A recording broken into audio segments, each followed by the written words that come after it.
we are very sad. And we drink for any other reason.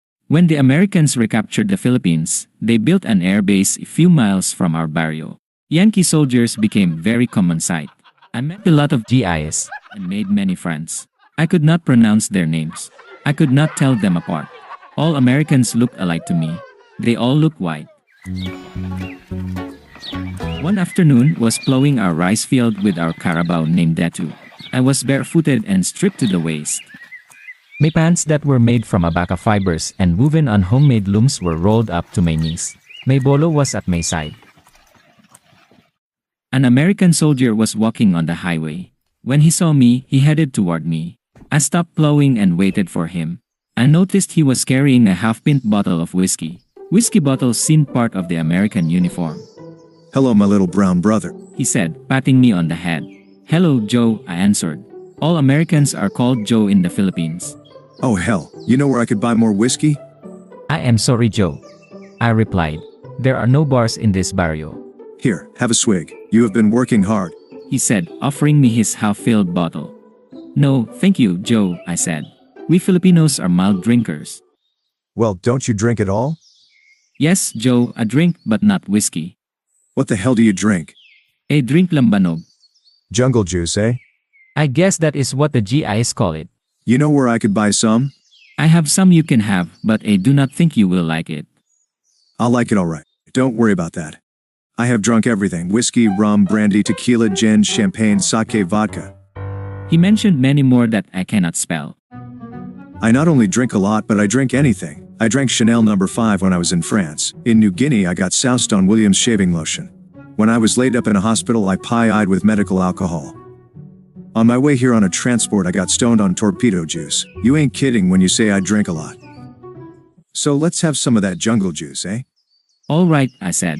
"I will just take this carabao to the mud hole, then we can go home and drink." "You sure love that animal, don't you?" "I should," I replied. "It does half of my work." "Why don't you get 2 of them?" I didn't answer.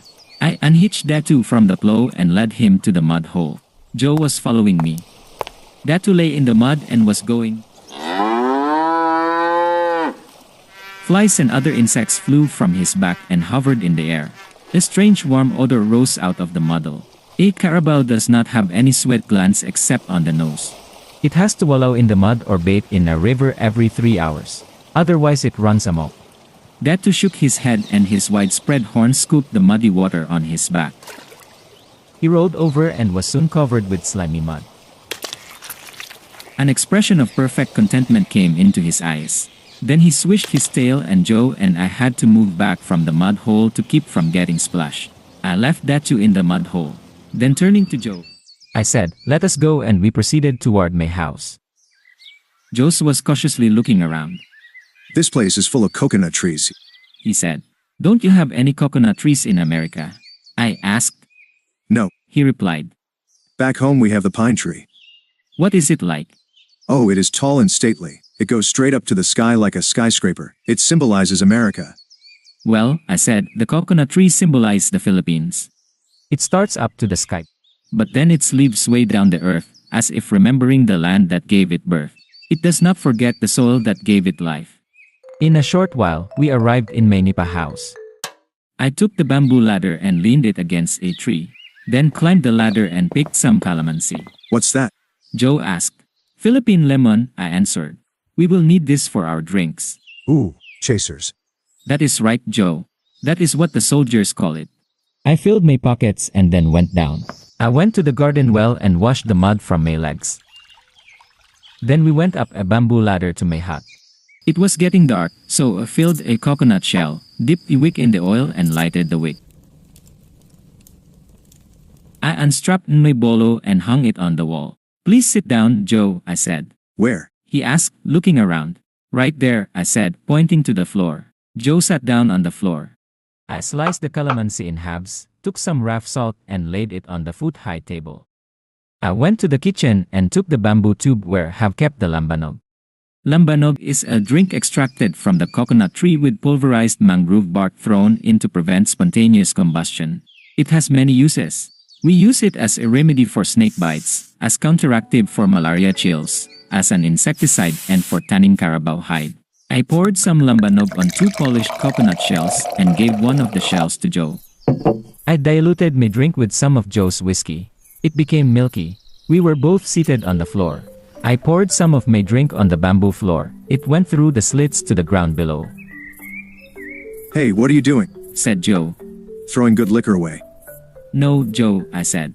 It is the custom here always to give back to the earth a little of what we have taken from the earth. Well, He said, raising his shell.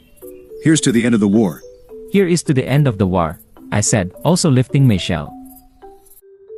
I gulped my drink down. I followed it with a slice of calamansi dip in raff salt.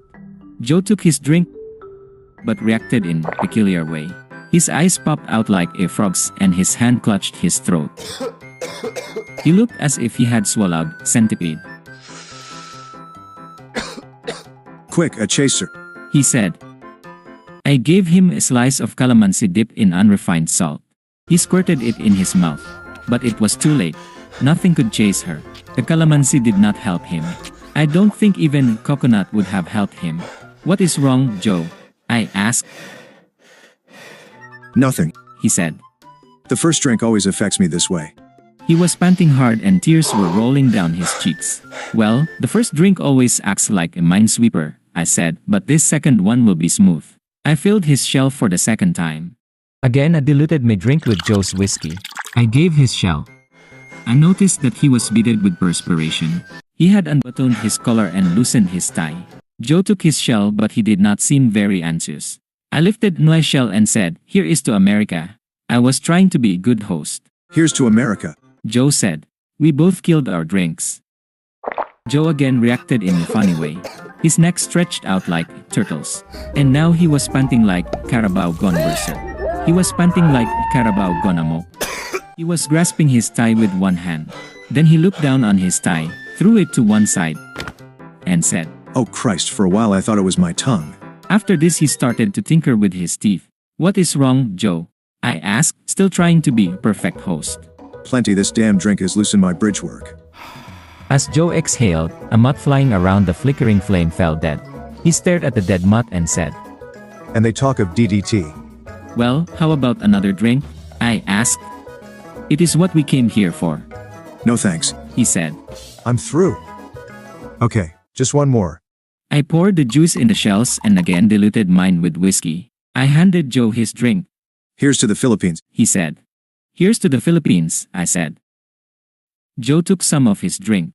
I could not see very clearly in the flickering light, but I could have sworn saw smoke coming out of his ears. This stuff must be radioactive. He said. He threw the remains of his drink on the nipa wall and yelled, Blaze, goddamn you, Blaze. Just as I was getting in the mood to drink, Joe passed out.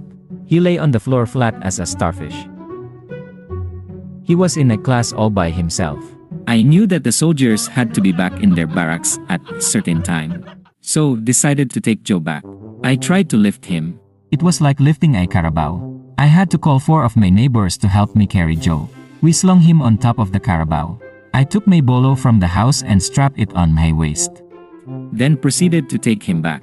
The whole barrio was wondering what had happened to the big Americano. After 2 hours, I arrived at the airfield. I found out which barracks he belonged to and took him there. His friends helped me to take him to his cot. They were glad to see him back. Everybody thanked me for taking him home. As was leaving the barracks to go home, one of his buddies called me and said, Hey you, how about a can of beer before you go? No, thanks, I said. We Filipinos are mild drinkers.